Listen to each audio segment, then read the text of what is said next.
আসসালামু আলাইকুম দর্শক, ঈদ মোবারক। আজকে একটা ভিন্ন ধরনের খবর উপস্থাপন করব। সেটা হচ্ছে যে বাংলাদেশের রাষ্ট্রপতি হচ্ছেন মোহাম্মদ শাহাবুদ্দিন এবং প্রধান উপদেষ্টা হচ্ছেন ডক্টর মোহাম্মদ ইউনূস।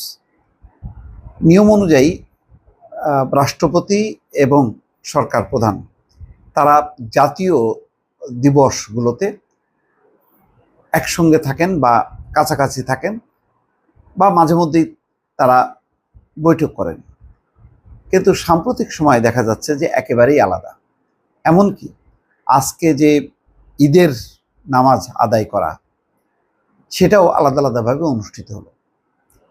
রাষ্ট্রপতি বঙ্গভবনেই নামাজ পড়লেন, আর প্রধান উপদেষ্টা জাতীয় ঈদগাহে তিনি নামাজ আদায় করলেন।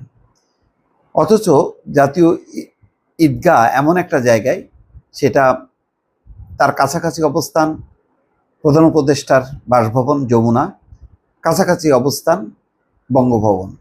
দুজনেই আসতে পারতেন, দুজনেই পাশাপাশি দাঁড়িয়ে নামাজ আদায় করতে পারতেন। এটা অন্য কোনো আলাদা আলাদা নামাজ পড়া এটা কোনো অপরাধ না। কিন্তু বাংলাদেশের এখন যে রাষ্ট্র পরিচালনায় যেহেতু একটা অন্তর্বর্তীকালীন অবস্থায়, সেই অবস্থায় রাষ্ট্রপতি এবং প্রধান উপদেষ্টা কাছাকাছি থাকলে বোঝা যেত রাষ্ট্রের প্রধান দুটি স্তম্ভ একত্রিত আছে এবং যত বিতর্কই থাকুক না কেন তারা একসঙ্গেই চলছেন এবং গুরুত্বপূর্ণ বিষয়ে সিদ্ধান্ত নিচ্ছেন।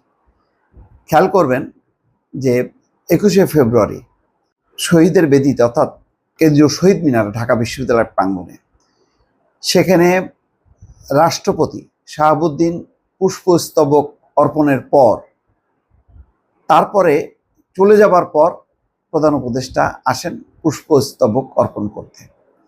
অতীতে আমরা কি দেখেছি যে রাত 12টার আগেই রাষ্ট্রপতি এবং প্রধানমন্ত্রী আসেন, তারা পাশাপাশি দাঁড়িয়ে থাকেন, তারপরে রাষ্ট্রপতি দিয়ে তিনি চলে যান বা ফিরে আসেন, প্রধানমন্ত্রী পুষ্পস্তবক অর্পণ করে আবার ফিরে আসেন, তারপরে দুজন শুভেচ্ছা বিনিময় করেন বা হালকা কথাবার্তা বলে তারপর যার যার গন্তব্যে চলে যান।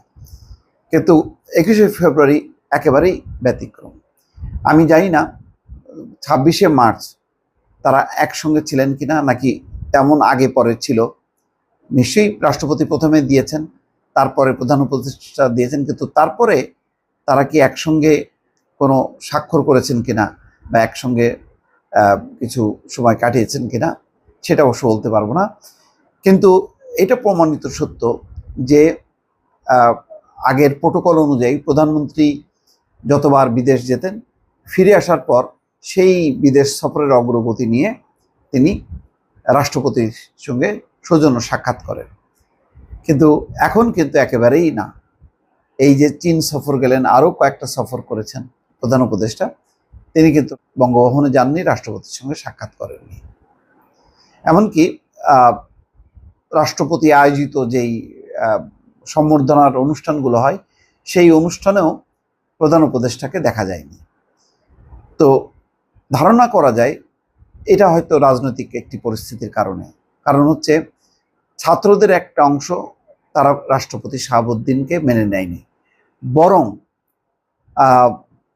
মতিউর রহমান চৌধুরীর যে একটি লেখা যে উনি তো পদত্যাগ করে যাননি, উনি তো পদত্যাগপত্র না দিয়ে চলে গেলেন, আমাকে কিছুই বলে যাননি, এরকম একটি লেখা পড়ার পর এই যে কেন তিনি এই কথাটা বললেন যে পদত্যাগপত্র দিয়ে যাননি, তার মানে হচ্ছে যে এটা ইচ্ছা করেই শাহাবুদ্দিন বলেছেন যাতে একটা সংকট বাঁধে, এবং তিনি যেহেতু পদত্যাগ করেনি তার মানে তিনি এখনো প্রধানমন্ত্রী, এই কথা বলার মধ্য দিয়ে রাষ্ট্রপতি শাহাবুদ্দিন একটা চক্রান্ত করছেন, ষড়যন্ত্র করছেন, এই অভিযোগ তুলে বিপুল আন্দোলন হলো।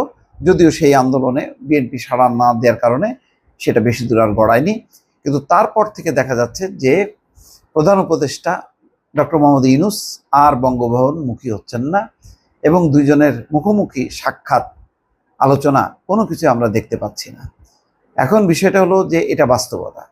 শাহাবুদ্দিন বিগত আমলে শেখ হাসিনা নিয়োগকৃত রাষ্ট্রপতি, এটা বাস্তবতা। তিনি পদত্যাগপত্র দিয়েই চলে গেছেন এমন একটি খবর জানা গিয়েছিল।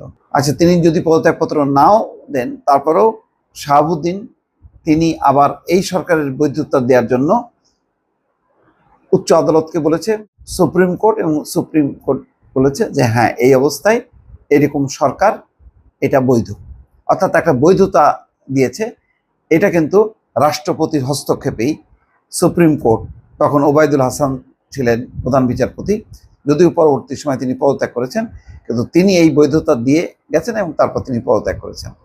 তো এখন পর্যন্ত যে কোনো সংকটকালে বা যে কোনো শপথ অনুষ্ঠান কোনো কিছুতেই কিন্তু শাহাবুদ্দিন একেবারে রাষ্ট্রের যে প্রোটোকল, যেই নিয়ম মাফিক যা যা প্রধান উপদেষ্টা তার সুপারিশ ক্রমেই তো তিনি সবকিছু স্বাক্ষর করেন, সেভাবেই কিন্তু করে যাচ্ছেন।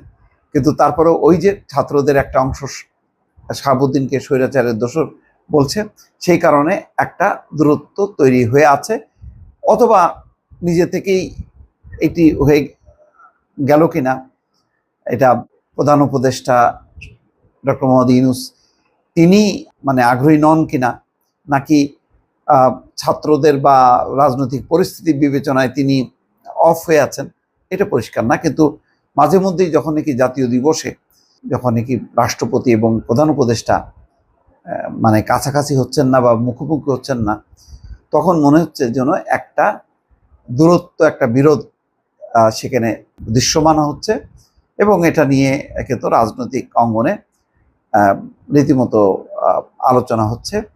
এবং সর্বশেষ আজকে ঈদের জামাতের মধ্য দিয়েও দেখা গেল যে ঈদের দিনেও রাষ্ট্রপতি এবং প্রধান উপদেষ্টা তারা একসঙ্গে ঈদের নামাজ আদায় করলেন না।